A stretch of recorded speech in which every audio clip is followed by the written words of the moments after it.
Good evening, everybody, and welcome to another edition of the Sports Exchange. My name is Scott Morgan of Motor City Madmouth, and we had a great episode of Pundit before the Sports Exchange, and now I'm glad to have three-fourths of the crew back. Anyways, at least I have Denzel Snipes, myself, and Jacob, and then we have Stu. So, all right, Denzel, welcome to your first appearance on the Sports Exchange. You do a marvelous job leading into it. Now you get to be on it. Yes, I am on the other side. I'm on the other seat now. So I finally made it onto the show. So let's see what the episode brings. You're legendary, iconic. You're on the show that I created back in the 80s with George Eichhorn. You made it to the Sports Exchange Club. Welcome, Denzel. Hollow ground right now. I don't have to welcome Rick Curdy. He's used to this one. Anyways, welcome back, Rick. I know you had a busy week with us too yesterday, and then we had baseball and whatever. So welcome back for round 3, Rick. Thank you. Glad to be back. And Jacob, long time no see. 10 minutes. Goodness. 5, maybe. I don't know. What's the over under? Who knows? Yeah. And JB, the man who's my brother from another mother that gets an earful of everything I need to put in his ear. He's back for another round of controversy on the SE. What's going on? All right, well, what's going on? I'll tell you what, got a great episode lineup, and I'll go ahead and get our information out from the outset. We'll go to the topics. Subscribe to the South Florida Tribune on our YouTube channel or visit www.southfloridatribune.com and advertise, call 954-304-4941. The audio portion of the show can be heard on iHeartRadio, Apple, Google, wherever you get your podcasts. And if you have difficulty finding the YouTube channel on our website, no problemo. Just go to youtube.com, look for South Florida Tribune, hit the subscribe button, and that's the only manual labor you'll need with whatever finger you decide to use. The yellow page says let your fingers do the walking, and all you need to do is use one finger to do the subscribing. Good stuff. Okay. And you can locate us on Tribune South if you are on Twitter. All right. My guys here have some really good, strong topics. We're going to get to them right away. And we're going to lead off with the new man on the block, okay? Congratulations to the Houston Astros and Dusty Baker. All right. Glad to see that the Astros won one legitimately, okay, and that Dusty Baker was able to get it done. And hats off to Justin Verlander. But the real reason that I'm talking about this is a guy by the name of Nolan Ryan went on record laughing at the combined no-hitter, which I despise. Of course, it doesn't hurt the man threw 7 on his own. Didn't need any help to do it. So, but hey, Nolan Ryan to me is icon. He made it in the Hall of Fame with 90-some% of the vote. So if anybody could go ahead and talk tough, Nolan Ryan can do it. And if that wasn't good enough, who was it? Whose brains did he knock out? Rick Curdy? Robin Ventura. Challenge the man to fight. If you're charging the mound, Nolan will knock your brains out. So, all right, Mr. Astro, talk about Mr. Ryan. So I think you said that he actually kind of laughed at the combined no-hitter. Well, yeah, I mean, we all – and the Nolan Express, he's one of my faves. You know, I grew up watching the man, and I actually saw in person when Ventura charged the mound. And basically you had a prelude of UFC right then and there at Rangers Ballpark. But you know, the Astros just did what they had to do in Game 4. You know, they pitched the second ever no-hitter in World Series history. We all know, sure, Nolan is capable of perfectly throwing one by himself. He has thrown 7, you know. But at the same time, at the end of the day, I mean, I've always said that the key to a deep postseason run is going to be a starting rotation in your bullpen. Just like in basketball, the key to a deep postseason run, in my opinion, is the bench. You know, so that's what it came down to. I know with Nolan's comments, it might come off, you know, slightly cocky and whatnot. I get it. He's one of the greats, you know. But at the end of the day, I mean, the Astros got the job done the way they knew how. They were dominant. They also built to come from behind. They still had that same high-powered offense from 2017. The pitching much improved, you know. And, I mean, one of the most complete teams in years, you know. So, before Nolan does too much laughing, he should do a complete analysis of the whole 2020 Astro season. But in my humble opinion. Well, and I'll tell you this, Rick Curdy likes to get on me a little bit every now and then because we talk about the combined no-hitters. But to this day, the old adage is, who gets credit for a combined no-hitter? I don't think the combined no-hitters are legitimate, and I'll continue to say they are not legitimate. I agree. And I'll tell you what, Justin Verlander, who thankfully got the monkey off his back, got a World Series win, is thrown a comb. So who gets credit for the no-hitter combined? I don't know. I don't care. All I can tell you is I don't like combined no-hitters because I don't know who gets it. And you know what? I am so glad, Mr. Christner, that you brought that subject to my attention because I had other ideas. But when this one made way too much sense to not talk about it tonight. So you know what? I'll say it for the last time. I hate combined no-hitters. Who the heck gets them? Nolan, you're a Hall of Famer in a lot of ways, and you have records that'll never be broken anyways. No-hitters as well as strikeouts. From there, we'll turn it over to Jacob Christner. You know, I think about the change in baseball. And if you want to, and you're talking to somebody who despises combined no-hitters, hate them. It's like you get the ball, you finish it, period. You know, it's like all I can think about is the movie Facing Nolan, and someone tried taking him out during a no-hitter. He'd probably pitch him back to the bench. It's like, yeah, right. Have fun with that. Guy was like 6'2.5", 6'3", about 240. You weren't going to do it, but everybody brings up. But let me say this: if you want the example of a change in baseball, Dusty Baker replaced this guy.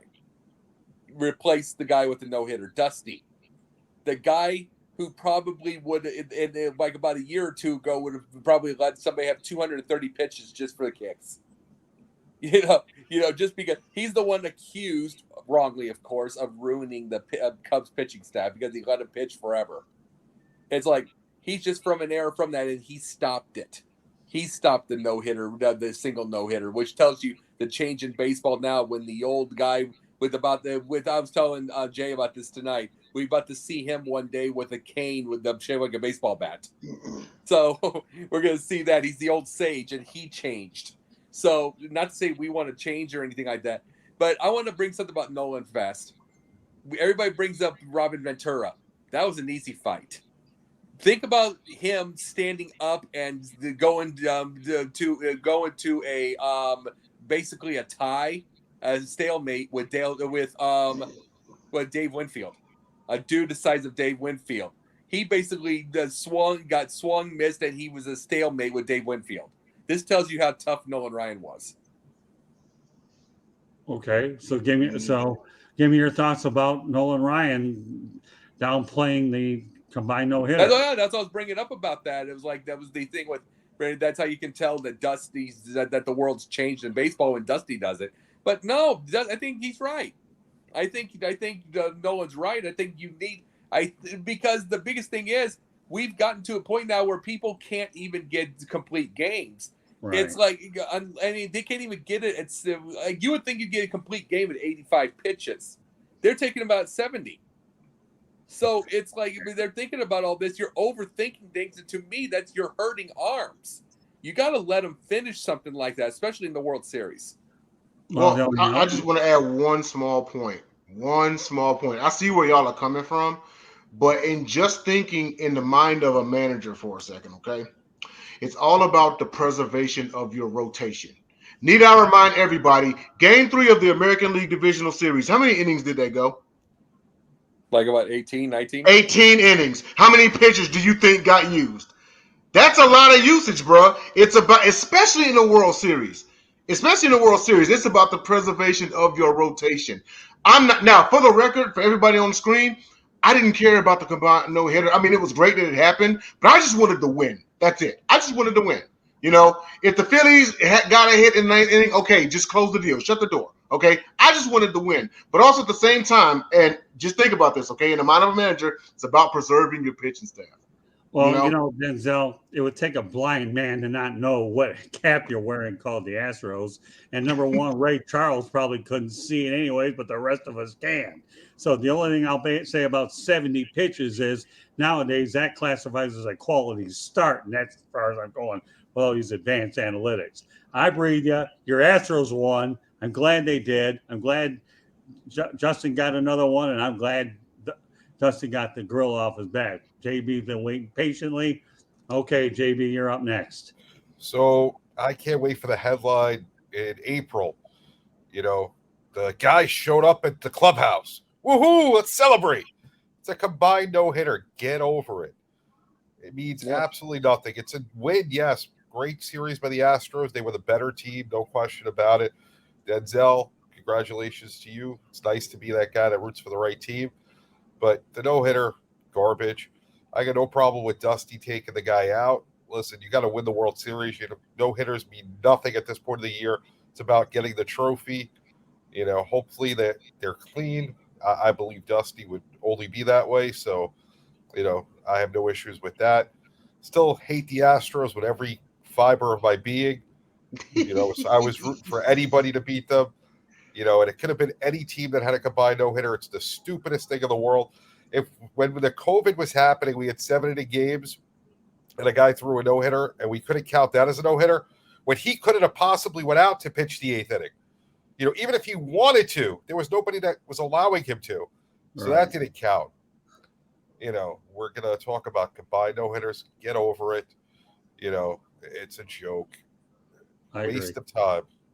Well, all right. Well, guess what? We're moving on to another subject. Probably the one subject of the 5 that will probably take less time. All right, Rick. I love the combined no-hitters. You guys are all wrong. This is even more impressive than Nolan Ryan's 7 no-hitters because they're done by 3, 4, even 5 people to get on the same page. And for everybody's different. You got a guy who throws faster, breaking ball, whatever. And for them to be in sync together and not allow a hit, that's impressive. I'm sorry. I love Nolan Ryan. He is dead wrong. Combined no-hitters are cool. I've seen 3 of them. The Charlotte Knights actually had a combined no-hitter last year. So they're fun. They're great. It's some you don't see a lot. I like it, and I think it's more impressive than the one person throwing a no-hitter. All right, well, I guess. Well, hang on 1 second. I got to ask Rick. So the COVID guy that threw the no-hitter for 7 innings, is it his fault? Should that not count? Well, I think it's because he has to go 9 innings, but no, it's not his fault. It's just unfortunate. I saw a guy throw he went 10 innings and then allow a hit. He gave up a hit in the 11th inning and bye-bye no-hitter. That I can understand. It was a hit. This man could not have pitched another inning. He wasn't allowed to. I am sure he was walking out to the mound because he wanted to keep going. And if he says he wasn't, he was. I'm his attorney tonight. What more can the man have done?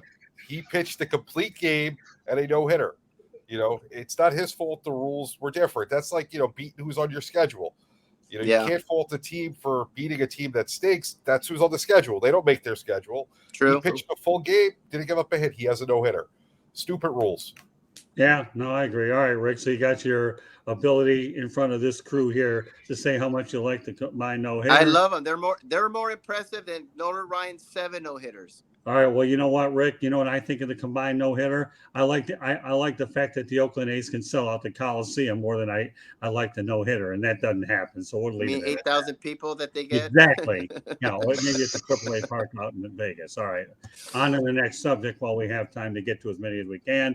All right. This should be one of the easiest ones because I got some heavy hitters tonight.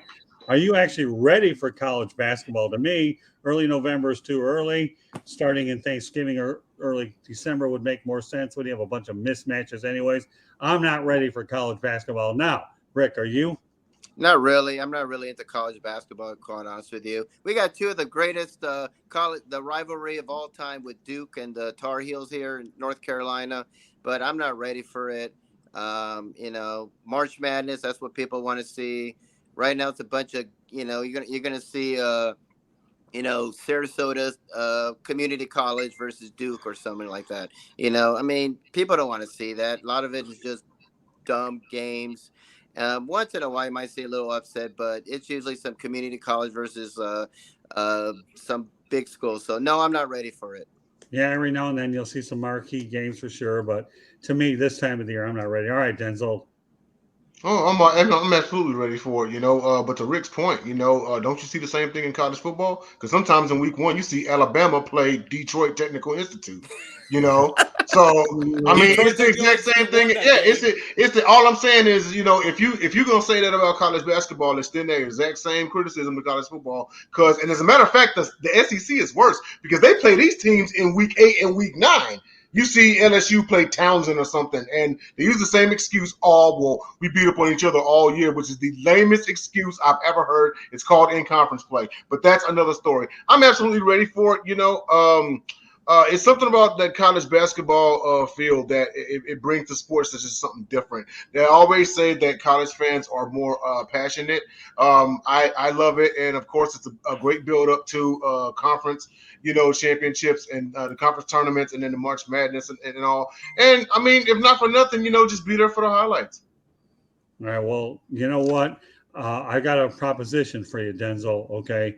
What was the name of that Detroit school that you just said? Detroit Technical Institute. Yeah, Detroit Tech. I never even heard of it. So you know what? I'll be the president, Yeah. and you'll be the chancellor. Then we'll just create Detroit Technical Institute. We can take a ride there. We're gonna create a dynasty. We're gonna win like 6 natties. Oh yeah. No, we're gonna build a legacy. Okay. Yes. We're gonna build a legacy. Don't ever worry. We're hiring JB as the athletic director. Right, there you go. But here's the deal. He's gonna have a cigarette in his hand.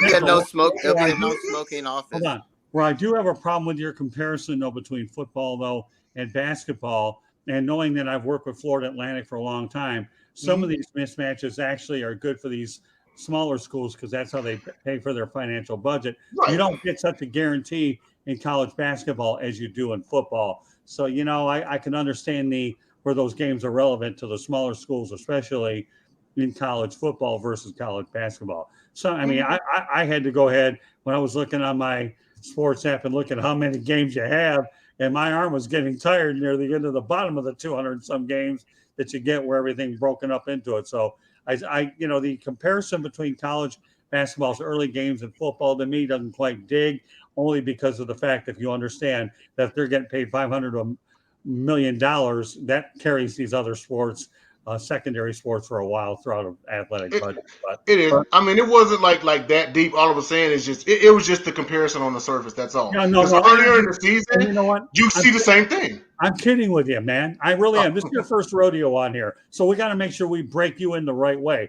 and we will break you on the right way when you come on again. Reality is you know what? College basketball in early November. Hey, I got more work to do on social media to tag JB Ellis to retweet all these extra things. No, JB, it won't be that bad. And Rick Curdy does a lot of it too. So, all right, Jacob, you ready for college basketball early? Yeah, it's all right. By the way, just letting you know, it's early this season, Denzel. So the Detroit Technical Institute probably beat Alabama. So I mean, there's just that thing, But see, it's all right. I don't mind the whole thing, but I have one little storyline I'm looking into. It's how Duke handles with John Shire, and the reason I want that is because I remember 1995, and it's been so long. It's 27 years now. I remember 1995 when Krzyzewski had to go out with a back problem. They put Pete Godet in there. I remember that. 4 and 15 with them. 4 and 15, miserable. Yeah. I mean, here's the thing with it though. They end up having that 2 overtime clash and Cameron Indoor with North Carolina, which was it had the half court shots and have all that stuff like that. But still 4 and 15, and it's like, and it's one of those things. 27 years later, you finally have a new coach again. How will Duke handle this? And it's like, is this going to be another Pete Godet? I doubt it because the players are better now. But the thing is, I really hope Krzyzewski keeps his promises, stays away from Cameron, because the minute there's any pressure, that kid, they're going to be asking that old man to come back again. And in truth, Krzyzewski was sinking even with the amounts. He got to a Final Four, lost to the North Carolina, obviously, all that. But he was sinking because in the last 10 years, he'd lose those home games he had no business losing, that he wouldn't have lost before. He was, and then he was losing, and it wasn't even conference games; it was non-conference games. He was losing games like 5 a year that was just completely unnecessary. And the thing is, because he's one of the greatest coaches of all time, he'd make up for it and get a nice deep run or a decent little run in a tournament. But the biggest thing about it is you would never know if anything's a problem. If there's any problems whatsoever, you know this about fans. That's why I blast about fans. It's prisoner of the moment. and he got to a Final Four. And if Shire struggles, the Krzyzewski got to stay away. Okay. All right, turn over to JB. So, first of all, big shout out from day one. Stenson, Wagner, UNC Asheville, Sam Houston, Southeast Missouri State, Florida Gulf Coast, and UC Davis. Those were all the upsets day one. That's just the first day. So there's parity in college basketball because these guys are playing 1 year. They're not even going to college. They're going to the G League. They're going to play in Europe because everybody wants to make money. Listen, they should make college basketball the NBA season. Let them play.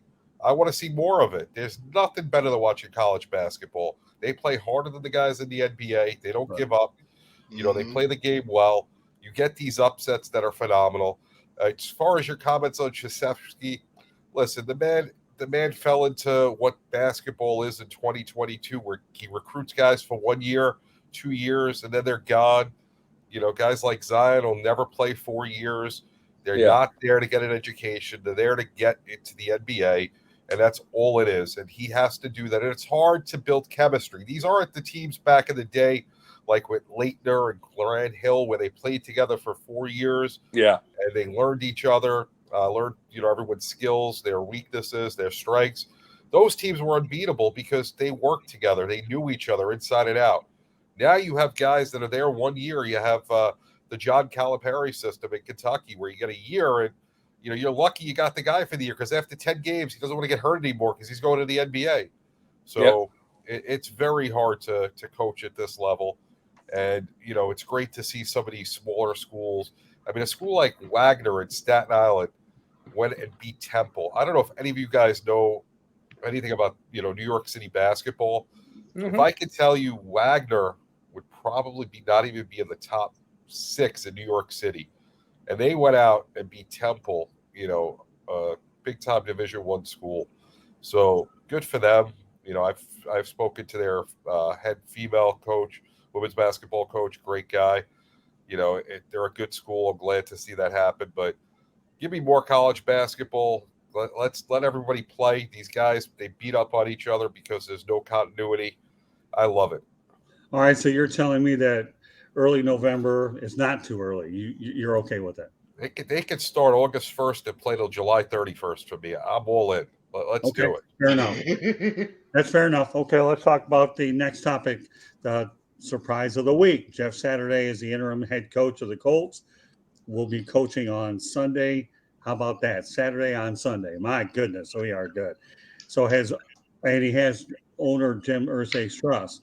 What do you think of the hire, JB? Listen, talk to me Friday about Saturday coaching on Sunday because on Monday it's going to be ugly when you read the newspaper. That's all I got to say. So say that again, please. Talk to me on Friday about Saturday coaching on Sunday because Monday it's going to be ugly when you read the newspaper. Okay. And then if you give him a burger, he'll gladly pay you on Tuesday. Yeah, exactly. All right. Well, that's all right. No, it's okay that we don't spend as much time on others, so we can we can continue moving forward. All right, Jacob. Saturday, the new Colts coach. You like it or not? It's as a business. I'm going to make this as a business decision. It's a brilliant business because he's exceptionally popular in Indianapolis. Right. Exceptionally. As a business, as a coaching decision, this is Dan Campbell, which Dan Campbell's learning to improve himself. I like it as far as that goes. And I think Saturday could be a phenomenal motivator. But here's the thing. What will make this correct is if they put Foles or Ryan back in there and put Sid Ellinger down. Because there absolutely is with Ellinger in there right now, there are 0 people with any play calling experience. So you might as well get the players, the 2 guys, Ryan or Foles, that can call plays on the field on their own. So you might as well do that because, like I said, there's none. That 30-year-old guy who's calling it for the first time. I think he's like an assistant quarterbacks coach or whatever. Okay, he did it in high school probably. No, you got to go get some help. Even if you don't play Ryan the rest of the year, have him call it. He can do the thing. Get Foles, any of this kind of stuff. Get some help. But I mean, as a business decision, it's brilliant. As a team decision, All right, Denzel. Um, um, Jeff Saturday is going to become Freddie Kitchens 2.0. I've said this in comments across shows. At this point in time, I think fans may be starting to realize that Irsay is the problem, and this is a desperation hire to take the heat off of him. And it's not fair to Jeff Saturday. And granted, he took the job and all and such, but the coach, they had so much that was qualified on their coaching staff that could have done this, and they picked a dude that was popular. They went by the popular choice, and more often than not, in just about anything, when you go with the popular choice instead of the smart decision, it tends to backfire. Jacob, I know you know what I'm talking about. Yeah. Darn straight to do. This is going to backfire horribly, and it officially is going to pull that last bit of a curtain away from Irsay and expose him for what he really is. Now, I'm pretty sure fans in Indy can tell us better than we can, but for everybody else, this is going to further fully, completely expose Jim Irsay. I don't know what other ulterior motive he might have. Me personally, I think he's a fall guy. I think he's going to be a fall guy just like Riker's a fall guy because everyone knows the real problem is Irsay. And I've said this for over 10 years, but I'm all done. All right, Rick. Bizarre, head scratcher. I thought it was a joke. I thought, oh, okay, well, I wasn't too surprised that they fired their coach. I thought they'd do it at the end of the season. But I thought, oh, Gus Bradley will be the head coach. Okay, no problem. He's got head coaching experience. And I'm like, Jeff Saturday, I just saw him on ESPN half an hour ago. I mean, it was like, he's never been a head coach. He's not even on the staff. Why would you hire somebody? It just makes no sense at all. It's dumb. It's silly. It's just to get his name in the news, I guess. I love Jeff Saturday. He's great. But he has no head coaching experience. I think he was a coach at some college in Georgia is all I know. But high school. Other than that, 3-8 their last year. Yeah, and other than that, he's never been on the staff. So it's bizarre, it's dumb, and I just think this is going to be horrible. And I think I feel bad for Jeff Saturday because I think he's set up to fail. Yeah, well, I mean, I'll just say this much. On the surface, I like the hire. And the only reason why I like the hire is because he has the owner's trust. And the only reason why I say that is because the owner doesn't give a lick about analytics. At least he's going to let the man coach based on his instincts. And I hate analytics. So if you're willing to bring in a guy that can use his intuition and hates analytics, I like the hire. How it turns out, well, we'll find out. All I look at it is nothing more than just an audition to see if he's worth it. Stay in the long run. And you know what? Like our old friend Herman Edwards, if it doesn't work out on the field, you can always go back to ESPN. But, he is popular in Indianapolis, won a Super Bowl, obviously in the Ring of Honor. So to me, I think you've got everything to gain, nothing to lose. If for no other reason, it's an interim position where he's auditioning for the job. What happens later, TBD. We'll leave it at that. I just wanted to make sure we talked about it a little bit. And I'm glad that we have a wide range of opinions on it. Now, I think the biggest topic of the day is I'll double back to last week's guest, Mark Maradai, when he talked about Brittney Griner should never have taken a chance smuggling drugs into Russia. Now she's headed to the penal colony, which is worse than a Moscow jail. With the Ukraine crisis and Vladimir Putin being a loose cannon, good luck, Brittney. That wasn't very smart. Life is going to get a lot more difficult for you. And I'm not going to even get into some of the things that she did that were unpopular, things that she said prior about the American flag not standing. That's another issue. But you know what? There's no way that we can avoid this subject. So, Rick, let's talk about Brittney Griner. What do you think of the situation? It's unfortunate. We all know it's it's unfortunate, but at the same time, you're entering a communist country where a guy hates Americans so much. And so, of course, and she should have known better. I'm sorry. What's happening to her is awful, but she should have known better. Putin hates us. He hates Americans. He wants to punish us. He'll find any little thing to throw you in prison. He has people in prison in there for for espionage, and he probably didn't even do anything. So it's a horrible situation, but it's Russia. They hate Americans. They're communists, and she should have known better. Denzel?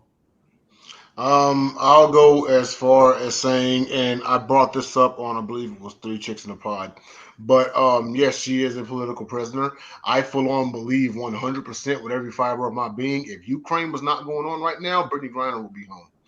He saw a perfect opportunity to find some leverage to hold over America, you know. And we're talking about a madman, and I'm not going to get too deep into it. That's a whole nother conversation, quite possibly upon this topic. You know what I mean?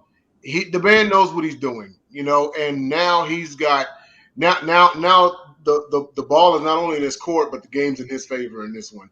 It's very, very unfortunate. I do wish her back home, you know, but all I'm going to say is the man knew exactly what he was doing, because this happened and then almost immediately the war kicked off. And he needed some leverage, and it was a bait and hook kind of deal. No, that's fair enough. Okay, Jacob. We're past the whole point of people on Pundits Pundit, and Jay heard this, and a couple others heard me. I was going for, I don't care what her political views were. I don't think she's one of ours. You got to bring her home, but we're past that now. She's penal colony. She was, we can't even negotiate. Can't even get anything anymore. And it's like a lot of this came into the fact that we talked about this with WNBA, with a lot of these players. They have to go play extra places to go make a living. And now we're here. Her mistake, bringing weed into another country, and it's a political prisoner. And you're right on that, Denzel. You're right. You're bringing it into another country, and they do something like that. But how weak do we look that we can't even, right at this point in time, and another administration couldn't get her home? Could not get her home. Because I'm just going to say this, and I'm not going to bring up the name of the last guy, but guess what? A$AP Rocky got home. He got home. Even if he played the good narrative earlier and said, "Oh, he almost kept me there," and blah blah blah, he got home. And it's like, what does this say to this administration that they can't? Brittney Griner is a lot. Brittney Griner would be a huge thing to get home. You could be able to do something like that, but they're not doing anything. They're not being any kind of tough. They're trying to quote unquote negotiate. Guess what? Now that penal colony that she's going to be so deep in, who knows if she's alive one day? Mm-hmm. Who knows if she ever stays alive, if we ever see her again? Yeah, good point. All right, JB. So I got a couple of points on this. First of all, anyone that has any issues with anything she's ever said, and you don't believe in America. Because if you are a true person that believes in your rights and are proud of this country, pro-America, yay, yay, yay, guess what? She had the right to say whatever the hell she said. So first of all, shut up. Second of all, our country incarcerates more people for weed than any other country on the face of the earth. So before we start with this BS that she was in another country with weed, go to Nebraska with weed. So shut up. This is absolutely ridiculous. She's a political prisoner. Anyone that doesn't see it doesn't understand. And anyone that doesn't understand that our country has many issues and we lock up more people for nonviolent weed offense than anywhere else in the world, then you haven't saw anything. That's about it, guys. I'm done teaching tonight. That's your America. Yesterday was election day. Hopefully you voted, because that's how we get laws and everything passed, everyone that's following. So if you don't vote, you don't get the right to complain. I'll say this much also, and to JB's point, yes, in the United States of America, there are more prisons than colleges and universities. And as far as mass incarceration regarding black men, the state of Oklahoma is the biggest offender. I think it's about 1 in every 10 is incarcerated. So yeah, that's the state. That's just the state of Oklahoma, And also keep in mind, gentlemen, that Brittney Griner, this was not her first time in Russia. She had been playing there for years. So who knows if she brought that into the country previously, but they just bypassed it. That may be a mystery. I'm just bringing it up as a what if. You know what I mean? Not that it's right to ever break laws. I'm not condoning that part of it. But what I'm saying is, before we get into, well, she was, over there and it's wrong, in America, there are many people right now that have spent many years and are still in prison for the same thing, for a nonviolent offense that is absolutely, completely insane, for something that's legal right now in so many states. It's a nonviolent thing. It's just ridiculous. And the fact is she's a political prisoner. And even if you don't like what she's ever said, because I don't believe in what she said, but guess what? I believe in this country, and I believe that she has the right to say that. That doesn't mean I have to agree with her. That's why we can do what we do. That's why we can have these shows. Rick can make an outrageous statement, and I get the ability to say, Rick, you're wrong. This is why. And then I can make an outrageous statement, and Jacob could say, JB, would you lose your mind? But I have the right to do that. That's why this is the greatest country in the world. Not for any other reason, because we have rights. Do that in communist Russia. You'll be next to Brittney Griner. And here's the thing, and Brittney, and just to say this real fast, if Brittney Griner does make it after this whole ordeal, if she makes it out, we're not going to see her in America again. We aren't. There's no. They turn. See, and this isn't like this was a. You're right. This is political prisoner. If they somehow got her out or whatever, no matter whoever got her out, she's been there way too long. She's just going to go elsewhere. She's not going to play in this country again. She's just going to go to another country, become a citizen there. I mean, if she's able to do that part, this is it, because they turned her back. And like I said, a party that you think would have had her back and go after her turned their back on her. Yeah, the only thing I'll say about this thing, as I alluded to at the top of the segment, okay, is this young lady is an American, and she should be here. No ifs, ands, or buts about it, okay? And I hope at some point cooler heads prevail and they are able to get this young lady back. But that said, okay, tensions are high with Ukraine, and you have a loose cannon there. So, to me, it's like swimming in an ocean full of sharks. If the waters are dangerous, you don't want to swim there, do you? If you know that they are, period. Say what you want. But if you know the waters are, it's like in Florida. Do you want to swim in a bunch of swamps where you got a bunch of alligators swimming that can eat you alive? No, you don't want to do that. So she walked into a place where, again, you've got Ukraine and a man who's a loose cannon.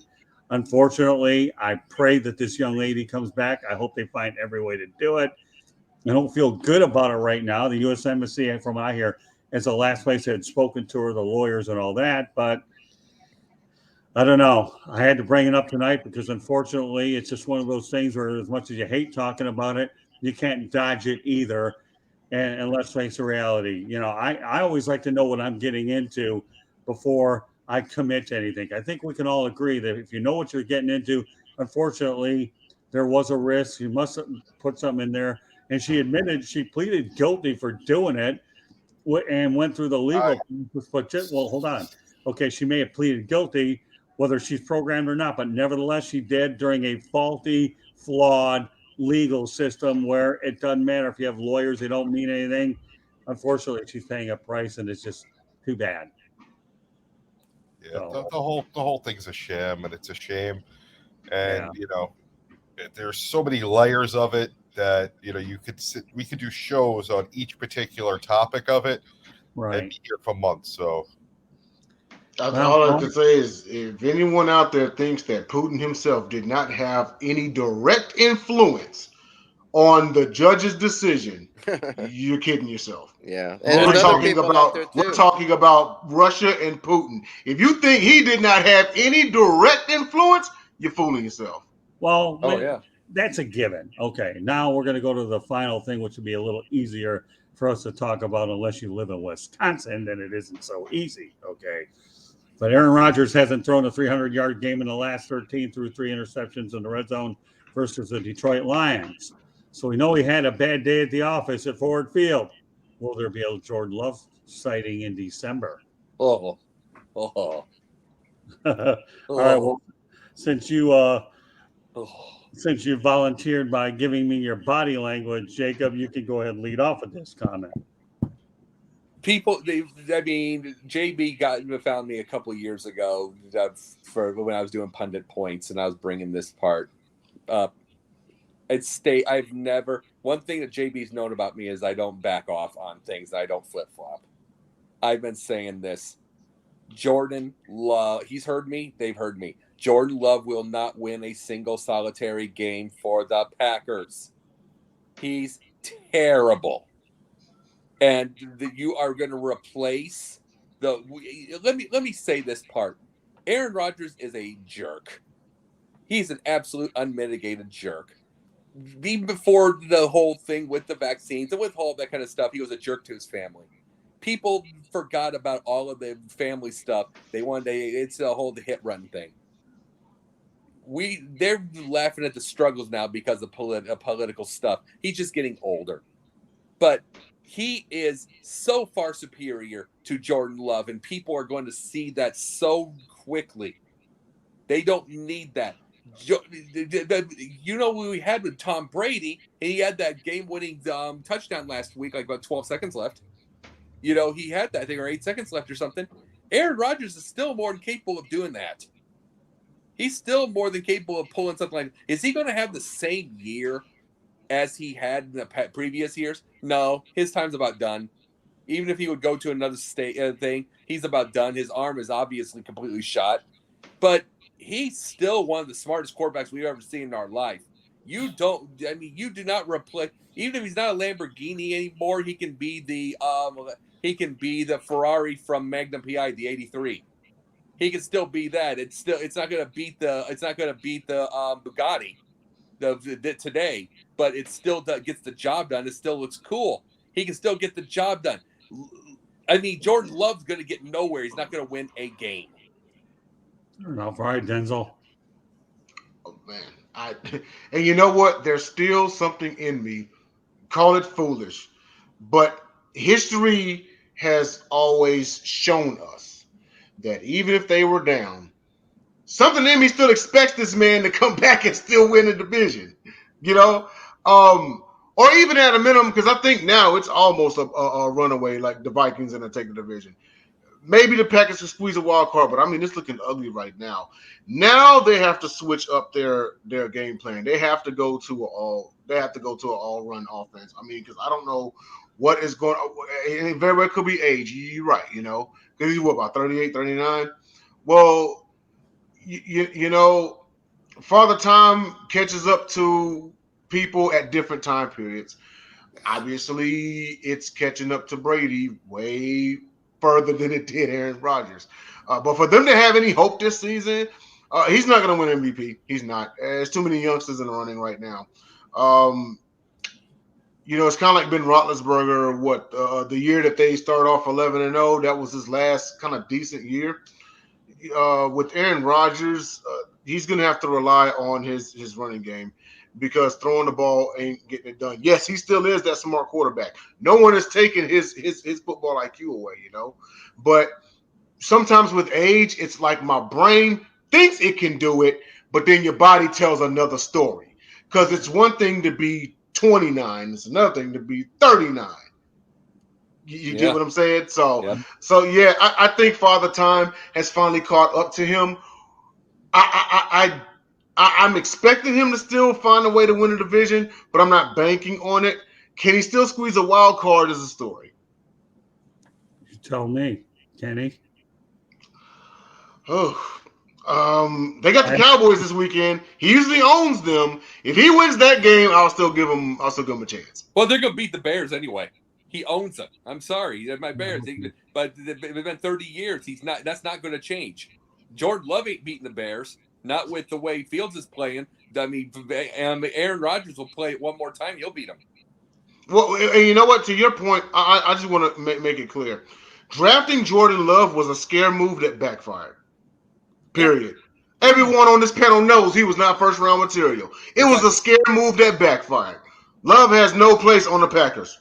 Period. Yeah, but the only thing I'll say about Jordan Love, though at the time, Rodgers had a hard time staying on the field due to injury, so they were looking for an insurance policy. Whether that was the right one or not is another story. But in the business where any quarterback thinks that there's another guy looking over, the fine line is, Denzel, he doesn't want to feel like he's the bridge quarterback, especially a guy of that stature. So, you know, I understand both sides. Having been around the league a lot, you always want to have another guy in place. God forbid, because remember, you know, when Rodgers went down with injury, who did they have? Huntley, I think, is one of them.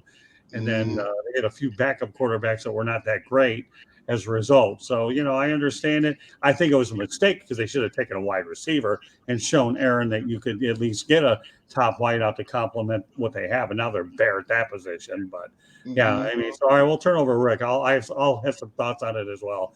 But you know, go ahead, Rick. Take a crack at this one. Well, you know, Aaron Rodgers, he's 38 years old. He's not 21 or 24. And like Father Time, it catches up to everybody. It caught up to me. It's caught up to all of us. You know, we all think we can do it, but we can't. And the Vikings are going to win that division. It's over for the Packers. They don't got any players. Devontae Adams is gone. Remember, you know, Aaron Rodgers wanted all his money. Gave him all his money, and now they don't got any money to get anybody. And you know, Jordan Love, you got to give him a chance. You know, if he starts, I mean, if Aaron Rodgers starts stinking it up, and I mean stinking it up badly, and they had to bench him or whatever, I mean, you just got to give Jordan Love a chance. And if he doesn't do anything, get rid of him. Get another quarterback. I don't know nothing about Jordan Love. Never seen the man play. I think he's played one time. I don't know much about him. So he could be a flop. He could be a bust. He could be Fran Tarkenton, I don't know. But you got to give him a chance. But this is all Aaron Rodgers' fault. His ego's the problem. He's not going to want to run the ball. He wants to throw it because it's all about Aaron Rodgers. And this is what he gets for going and flip-flopping. I'm going to retire, playing this Brett Favre diva, all about me, trying to look like Nicolas Cage and trying to be all cool and all this stuff. Come to practice, Aaron Rodgers. Why don't you play in spring training and have some camaraderie with your own teammates, right? Instead of throwing them under the bus every time. So this is all on Aaron Rodgers. I'm sorry. Sorry, JB. Listen, Moderna and Pfizer are both working on vaccines right now to keep Aaron Rodgers quiet from the press and to help him with playoff games. The guy is overrated. He could take his MVP awards and put them you know where, because they mean absolutely positively nothing with one Super Bowl. Joe Flacco has one Super Bowl. Joe Namath has one Super Bowl. Phil Simms. We could keep going. Means absolutely nothing. The guy lost how many games that he should have won in the playoffs where he had the better team, and there was always an excuse. There's no more excuses. Bye-bye, Aaron. Nice seeing your career, Ed. Jordan Love, they'll rebuild. Big deal. The Packers aren't going to be relevant for a few years. Get over it, guys, up in Green Bay. You got nothing else to look forward to. Take the drive down to Milwaukee, watch the Bucks and the Brewers, you know, and enjoy some quality sports, because in Green Bay, you're going to be rebuilding. And bye-bye, Aaron. Yeah, you know, and I want to talk. And here's the thing, okay? I do believe that Jordan Love should see the field at least for the last 2 or 3 games if this thing spirals out of control, like I believe. You want to know going into the off season what you really, really, really have. If you don't have anything, then and if Rodgers decides to go ahead and leave, so be it. Then you know what you have with Jordan Love once and for all. You know, maybe you could get a draft choice for this guy or whatever. Get something for him. And yes, Rick, you made a lot of good points. No OTAs, no problem. Okay, you paid for it because you didn't develop any kind of cohesiveness with your wide receivers. You chased Devontae Adams out the door, although they had the ultimate lose-lose situation, because how did that work with the Raiders? He didn't win in there, and Rodgers didn't win with the Packers, so you got both of them there. So in my opinion, Aaron, you know what? They overpaid you. They didn't give you a better supporting cast. And the Packers should have drafted a guy in the first round if they had to, if there was a comparable wide receiver. So I do believe that this is all on Aaron Rodgers.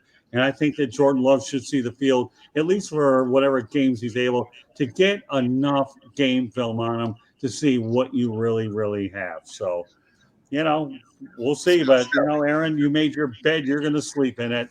And Scott, before you move on, you're a Detroit guy, so you know the NFC North, or whatever you want to call them, but back in the day, right? Who has the biggest home field advantage in the playoffs?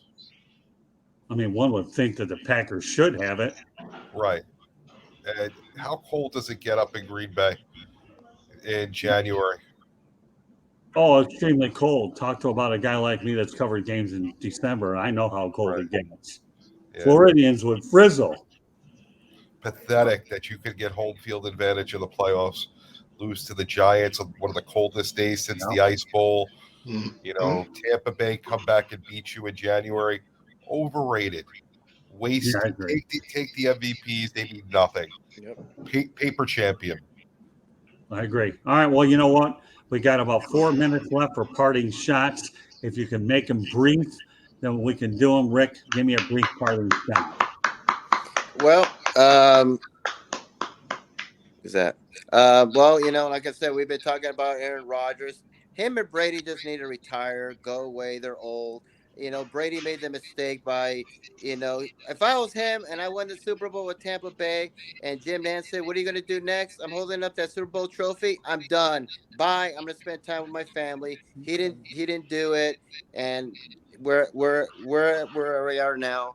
Aaron looking old. Packers look terrible. Both need to go. I hope they retire, and I hope they disappear forever. I'm sick of both of them. All right, Denzel, give me a parting shot. Real brief. To JB's point, the past 2 years that Aaron Rodgers wanted these cold playoff games, he lost to two hot weather teams. All right, I'm done. Fair enough. Jacob? Congratulations, Dusty Baker. I've been waiting a very long time to your thing, Denzel. Been waiting a very long time to see this. And I am so proud of the guy. And as somebody who had a 50-year-old dad himself, Darren, good job to them. And personally, to me, I'm going to write this in an article for Inscriber magazine. Dusty deserves a Cubs ring from 2016, his own version, and he deserves a statue there because there is absolutely no there's no things about talking about Ohtani and Aaron Judge and all of them without him starting there first, making the ball roll. There wasn't anything happening like that before that happened. So he deserves his own version. Okay, JB. The NFL. Where do we start with these owners? Got Jimirsay bringing in weekend people. I think the weekend's going to play halftime for the Colts going forward because, you know, it's a joke. We got Daniel Snyder looking to sell. You know, we got two of the worst owners in the NFL. How Mark Davis allows McDaniel to make the trips back from Raiders road games after they blow game after game that they should be winning, and he still has a job. I'm confused what's going on with NFL ownership. You know, there needs to be some stuff done. The NFL game is getting unwatchable year after year with these referees and these penalty calls. And any particular play there's a penalty, you could sit there. I can call penalties on the game. The referees miss the obvious ones. They call penalties where they choose to call them. We need more consistency. We need the game to get better. If you care about the health of the players, get rid of these horrible Thursday night games. Carolina, Atlanta. Do we really need to see that? Is there anybody in America that's excited to see Carolina, Atlanta, other than Jen? Jen? Other than Jen, is there... Black helmets. You know what? They could play that on Sunday. It'd be just as exciting. It's just bad football. If you care about players, you'll do what's right and start acting like you actually care. But it's okay. Daniel Snyder is going to burn it all down soon enough. Right. All right. My parting shot. Kyrie Irving, GMs, take note. Don't sign him as a free agent. Morris ran out of lives at 9. Kyrie, it's time to go. He should be blackballed. I think he's more trouble than he's worth. I really do. You can insult anybody you want, but I am so sick and tired of Kyrie Irving's drama. I really am. And I think that he's everything that's wrong with the NBA, probably more than any player in this league. So once again, and I think that when Kyrie Irving becomes a free agent this year, more than any, okay, now that he's a free agent owner in their right mind, will want to pay him what he thinks he's worth, and no general manager, coach, whatever, to me, should even take him. He has left a lot of places on bad terms. Cleveland wasn't good enough there, no problem. Boston not good enough there, no problem. You go to Brooklyn, you pair up with Kevin Durant, problems there. So wherever Kyrie Irving goes, problems exist. Where's he going to go the next time? I don't know. But but to me, he's very toxic. He's a cancer in the clubhouse, in a city. And to me, there isn't anything that I can say positive about a guy. And somehow, some way, I dig deep to find something positive. But I am really struggling. So NBA, I just hope and pray that Kyrie Irving is blackballed because he is more trouble than he's worth. All right. With that said, guys, make it brief so everybody know how they can get a hold of you. Rick? Well, you can find me on my website at www.charlottebass.com. We have a petition on there. Please sign it. We're trying to bring Major League Baseball to Charlotte. I'm also on Facebook at Charlotte Bats Baseball, Charlotte MLB. I'm also on Instagram at Charlotte Bats. I'm on Twitter at Charlotte Bats Baseball. And you can find me on LinkedIn under Rick Curdy. Have any comments or questions? My email is cltbatsbaseball@gmail.com. Denzel? Confidential, Basket Bros, The Gauntlet, Pundits Pundit, Nothing Else 13 on Twitter. Jacob? Most of the shows with Denzel. Everything is said, and then Thursday nights independently with Yin and Yang. So I've been talking about that. That's where I'm at right now. Plus Jake the Pundit at Twitter. JB? JB_ the program, Sideline Sports Tuesday 8:30. J&J Sports Express 7 o'clock on Wednesdays. Both sides of the coin every other Thursday at every other Wednesday at 11:05. Sideline Sports 7 nights a week. Subscribe on YouTube. Watch on Twitter at Sideline Sports 1. I'm out. All right. Very quickly, please subscribe to the South Florida Tribune YouTube channel. Just go to youtube.com, look for South Florida Tribune, hit the subscribe button.